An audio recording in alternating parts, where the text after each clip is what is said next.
যদি ভিডিওটা ক্লিক করে থাকেন ফুল ভিডিও দেখবেন, কারণ আজকে রিয়াকশন ভিডিওটা একটা হিন্দি কার্টুন ভিডিওর উপরে, যেটা আপনাকে লাইফের মেলা কিছু চেঞ্জ করে দিব আর কিছু নীতি শিক্ষা অনেক প্রাপ্ত হব। তো চলেন ভিডিও শুরু করি, তারপরে ডিসকাস করতেছি। रात के तकरीबन 12 बज रहे थे। एक खूबसूरत लड़की जिसने लाल साड़ी पहनी थी शमशान भूमि पर जमीन पर बैठी थी। उसके ठीक सामने एक अघोरी बैठा था और दोनों के बीच कुंड में आग जल रही थी।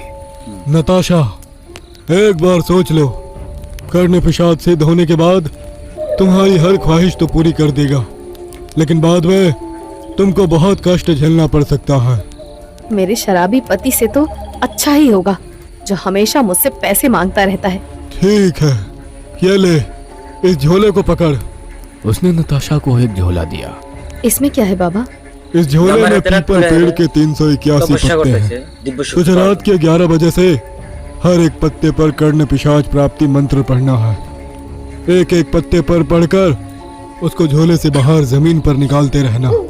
इस तरह से तू 381 बार कर्ण पिशाच प्राप्ति मंत्र पढ़ लेगी। उसके बाद तुझे इन पत्तों के ढेर पर अपने अंगूठे से खून की 3 बूंदें गिरानी है और फिर इन पत्तों को वापस झोले में रखकर चले जाना है। इसी तरह तुमको 41 रातों तक करना है और आखिरी रात कर्ण पिशाच सिद्ध हो जाएगा। मैं करूंगी बाबा, मैं इस बात का खास ध्यान रखूंगी बाबा। अगली रात ठीक 11 बजे नताशा काले कपड़े पहने हुए कुंड के सामने बैठी थी। उसके चारों ओर एक चक्र खींचा हुआ था। उसने तेज खुशबू वाला इत्र लगाया। उसके बाद उसने अपने झोले में से एक चाकू निकालकर जमीन पर रखा। फिर एक पीपल का पत्ता निकालकर उसको अपने दोनों हाथों में रखकर मंत्र पढ़ने लगी। कर्ण पिशाचाय प्रकटम, कर्ण पिशाचाय प्रकटम। कुछ ही देर बाद एक भयानक पिशाच उसके पीछे आकर खड़ा हुआ और उसके कंधों पर हाथ रख दिया। वो चौंक पड़ी, लेकिन उसने मंत्र पढ़ना नहीं छोड़ा। वो शख्स अब उसकी कमर पर, पेट पर, उसके जिस्म पर बेतहाशा अपने हाथ घुमाने लगा। वो उसके बालों को खींचता और उसकी कमर में जोर जोर से घूंसे मारता। इसी तरह उसने आखिरी पत्ता भी पढ़ लिया। पीछा खड़ा वो पिशाच उसकी गर्दन को बुरी तरह से जकड़ रहा था। उसने चाकू उठाया और फिर पीपल के पत्तों के ऊपर अपना अंगूठा रखकर उस पर चाकू से कट लगाया। जैसे ही उसके खून की बूंदें पत्तों पर टपकी, वो पिशाच गायब हो गया। उसने जल्दी से सारे पत्तों को वापस झोले में लपेटा और फिर अपने घर को चल दी। जब वो घर के अंदर घुस रही थी तब उस पर उसके एक पड़ोसी की नजर पड़ी जिसका नाम जितेंद्र था। अरे जितेंद्र नाम, ये इतनी रात में कहां से आ रही है? अगली रात भी नताशा वैसे ही सिद्धि करने पहुंची। आज उसको लगा कि उसके पीछे एक नहीं बल्कि 2 पिशाच खड़े हैं।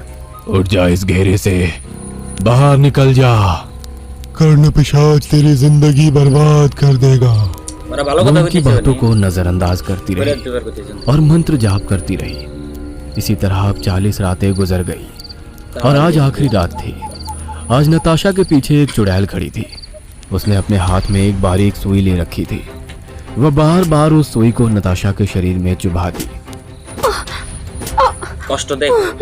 और वो सिहर उठती। उसने दूसरे हाथ में एक मकड़ा ले रखा था और उस मकड़े से बार बार नताशा को कटवा रही थी, लेकिन नताशा वहीं बैठी रहती। उसने बड़ी मुश्किल से साधना पूरी की। तभी उसका पड़ोसी वहां आ पहुंचा, जिसको देखकर वो डर गई। तुम यहाँ क्या कर रहे हो? हाँ, अब तुझे मेरी हर बात माननी पड़ेगी, वरना मैं तेरे पति को बता दूंगा कि तू यहाँ क्या क्या करती है। तभी उन पत्तों के अंदर से धुआं निकलने लगा। नताशा, मैं तुमसे बहुत खुश हूँ। तुमने मुझे सिद्ध कर लिया है। यह सुनकर नताशा खुश हो गई। लेकिन जितेंद्र का बुरा हाल हो गया। तभी धुआं खत्म हुआ और नताशा को एक गठीला नौजवान नजर आने लगा। ये तुम्हारे साथ कौन है? ये मेरा पड़ोसी है, मेरा पीछा करता करता यहाँ आ पहुँचा। इसकी ये मजाल। ऐसा कहकर कर्ण पिशाच ने जितेंद्र की गर्दन पकड़कर उसको उखाड़ा और दूर फेंक दिया। मुझे पसंद नहीं कि सिद्धि के वक्त मेरे साधक के अलावा कोई मौजूद हो। क्या आप मेरी हर ख्वाहिश पूरी करेंगे? उसी के लिए तो मैं यहाँ आया हूँ। तुम मुझसे जो चाहोगी मैं ला कर दूंगा, और तुम मुझसे कोई भी बात पूछोगी मैं उसका जवाब तुम्हारे कान में तुमको दूंगा, लेकिन मेरी कुछ शर्तें हैं। शॉर्ट तो है। आज से तुम मेरे अलावा किसी भी मर्द के करीब नहीं जा सकती। मैं केवल तुमको नजर आऊंगा और किसी को नहीं। हर रात 2 से 4 बजे का वक्त तुम मेरे साथ बिताओगी, जिसमें हम मांस खाएंगे और एक दूसरे के करीब आएंगे। मुझे मंजूर है। ठीक है, अब तुम घर जा सकती हो। कल शाम 6 बजे से सुबह 5 बजे तक मैं तुम्हारे साथ रहूंगा। यह सुनकर नताशा खुश हुई और घर चली गई। उसका पति नशे की हालत में बेड पर पड़ा था। वो चुपचाप जाकर उसके बराबर में लेट गई। अगले दिन शाम ढलते ही कर्ण पिशाच नताशा को नजर आने लगा। मुझे बताओ कि मेरा पति इस वक्त कहाँ पर है। कर्ण पिशाच ने अपनी जा आंखें को कुछ बताई। देर के लिए बंद की और फिर उसने कान में बोला, तुम्हारा पति इस वक्त उसके ऑफिस की मैनेजर शिखा के साथ गुलछर्रे उड़ा रहा है। यह सुनकर मेरा बनने वाला नताशा को बहुत बुरा लगा और उसने कर्ण पिशाच से कहा, मैं चाहती हूँ कि शिखा का सारा पैसा और जेवर मेरे पास आ जाए और वो बिल्कुल गरीब हो जाए। यह सुनते ही कर्ण पिशाच गायब हो गया। रात 11 बजे तक उसकी कोई खबर ना आई। शिखा अपने बेडरूम में थी। उसने कपड़े उतारे और नाइटी पहन ली। जैसे ही उसने खुद को आईने में देखा तो कर्ण पिशाच उसके पीछे खड़ा था। उसने एक झटके से उसको पलट कर देखा। कौन हो तुम? कर्ण पिशाच उसको देख मुस्कुराने लगा। उसकी मुस्कान शिखा के दिल पर असर कर गई और वो भी मुस्कुराने लगी। तुम्हारी बॉडी तो बहुत मस्त है, तारीफ हैंडसम भी हो, करते थे। लेकिन मेरे कमरे तक पहुंचे कैसे? क्या लूटपाट करने का इरादा है? यह सुनकर कर्ण पिशाच उसके करीब चला गया और उसको कसकर गले लगा लिया। उफ, तुम्हारा बदन तो बर्फ से भी ज्यादा ठंडा है। यह सुनते ही कर्ण पिशाच की आंखें लाल लाल चमक गई असल रुक गए और शरीर नीला पड़ गया। आज मैं तुमको हमेशा के लिए ठंडा कर दूंगा। उसकी भयानक आवाज सुनते ही एक झटके के साथ शिखा उससे अलग हुई। जब उसने उसका भयानक रूप देखा तो वो चिल्ला उठी। तभी खिड़की को तोड़ती हुई शिखा की गर्दन बाहर निकली और सड़क पर जा गिरी। इसी टाइम एक ट्रक वहां से गुजर रहा था। उसने उसकी गर्दन को बुरी तरह से कुचल दिया। उपास नहीं गिरा लग उसके बाद कर्ण पिशाच के एक इशारे पर शिखा की कबर्ड में रखा कैश और कीमती गहने गायब हो गए। मुझे नहीं लगता वो आएगा। अब उसको भूलना ही बेटर होगा। किसको भूल जाने की बात कर रही हो जान? तभी नताशा के कदमों में ढेर सारा पैसा और कीमती जेवरों का ढेर जमा हो गया। नताशा की आंखें उसको देख चौंधिया आ गई। ओ माय गॉड, इतना सारा पैसा, ये खजाना। तभी कर्ण पिशाच भी उसको नजर आने लगा। वो इतनी खुश थी कि भाग कर गई और कर्ण पिशाच के गले लग गई।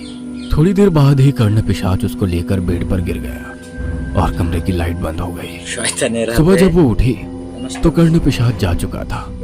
उसके पति मयंक का अभी तक कोई अता पता नहीं था। वह पूरे दिन मार्केट में महंगे महंगे सामान खरीदकर अपने घर पर लाती रही। रात को जब मयंक घर पर वापस आया तो घर को भरा हुआ देख वह हैरान रह गया। ऐसे हैरान मत हो, तुम्हारे दबाव में आकर पापा से मैंने लाखों रुपए ले लिए हैं। ये सब उसी से आया है। यह सुनते ही मयंक उसके पैरों में गिर गया। मुझे माफ कर दो नताशा। मैं रोजाना शराब के नशे में तुमको बहुत परेशान करता था, लेकिन आज मैं तुमको सब सच सच बता दूंगा।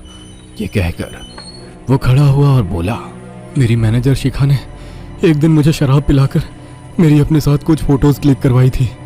फिर मुझे ब्लैकमेल किया कि वो फोटोज अपने पति को दिखा देगी और वो पता नहीं मेरे साथ क्या क्या करेगा। शर्त रखी कि मुझे उसकी हर बात माननी पड़ेगी।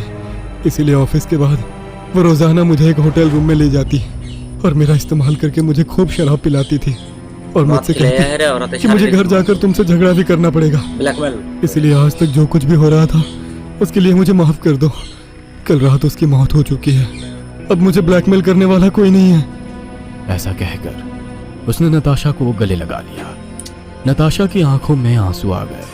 उसको अपने किए पर पछतावा हो रहा था, लेकिन वो मयंक को बता भी नहीं सकती थी कि उसने कर्ण पिशाच को सिद्ध कर अपनी सीमा लांघ दी है। मैं अब कभी शराब नहीं पीऊंगा और ना ही तुमसे पैसे मांगूंगा। मयंक ने नताशा को गोद में उठाया और कमरे में ले गया।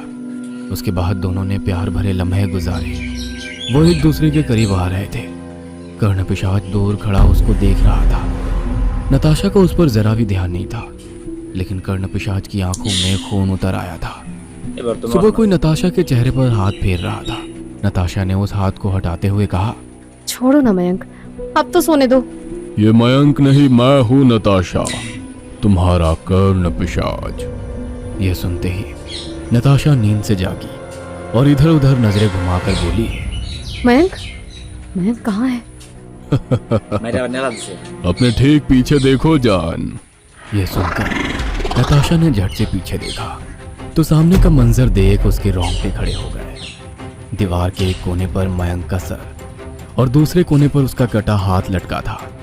बीच में जो खिड़की थी उस पर बाकी का शरीर लटक रहा था और उससे रिस रिस कर खून निकल रहा था। तुम सिर्फ मेरी हो नताशा, अब और किसी की नहीं हो सकती। শর্ত দিতে হবে আমার ছাড়া কোনো পুরুষে করে যাবে না। এটা ছিল এটার দ্বারা আপনারা কি বোঝা হলেন? এটা কিন্তু একটা বড় একটা মেসেজ দিছে। কারণ যদি বেশি লোভ করেন ওই লোভের ফল আপনার পায়ে লাগবে। কারণ ওই মহিলাটার স্বামী করছে কি তার সাথে মদ খায় দেয়, খারাপ আচরণ করে, মানুষের হাতে রাত কাটায়। তার জন্য ও কর্ণবিশ্বাসের তপস্যা করছে আর কর্ণবিশ্বাস প্রাপ্ত করছে। তারপরে যে সঙ্গে শুনলো যে ওর জামাই মানে ওর হাজবেন্ডটা আসলে কোনো দোষ নাই, এর বাধ্য করে তাকে ব্ল্যাকমেল করে এই অবস্থা করছে। তারপরে ও নিজের রাস্তায় ঘুরে এলো, কিন্তু ও যে কর্ণবিশ্বাসে একটা বচন দিছে আল ওটা ভুলে গেছে আলগা। তার জন্য দেখেন লাস্টে কি পরিণত হইলো। যার নিগে ও তপস্যা করছে হেতি নাই, তাহলে ওই পিসাচ যে কি করবো। এখন পরবর্তীতে মানে কি হয় ভিডিওটা এই নিয়ে আসাল, এটা কোনো একটা চ্যানেলের থেকে নেওয়া হয়েছে। তো এটা ফুল ভিডিওর লিঙ্ক আমি এনে করে দিয়ে দিমনি, যদি পারেন কমেন্ট বক্সে বা ডিসক্রিপশনে চেক করবেন, পেয়ে যাবেন। বা কথায় আছে না, অতি লোভে মহাপাপ, বেশি লোভ করলে হলে এরকমই অবস্থা হয়। ভালো সংসার ভালোভাবে কাটাইছে, কিসের নিকে বানি আর করোনা বিশ্বাস লাগে আবার। তো যাই হোক, করোনা বিশ্বাস যে আইছে ওই রকমই সাজা দিয়েছে। আনের জানি এবার বলবো আর কোনদিন করেন না, কারণ বেশি লোভ করবেন ওই লোভের পাপ কিন্তু আনের শরীরেই থাকবো। আর ওই পাপ কিন্তু আজকে নয় কালকে আনে করে প্রায়শ্চিত্ত করাই লাগবো। তার জন্য জীবন যেভাবে করে চলতেছে ওই রকম ভাবে চলবার দেন। ভাবতেছেন খুব কষ্টে আছি, ওই কষ্টটাই নিজের চোখে দেখতেছেন। কিন্তু ওই কষ্ট যে প্রাপ্ত করবার নিকে যে আরো কত কি করা লাগবো। সুখ সবের কপালে থাকে না, সবের কপালে থাকে কিন্তু কেউ চোখে দেখে না। তো যাই হোক, আজকের জন্য এই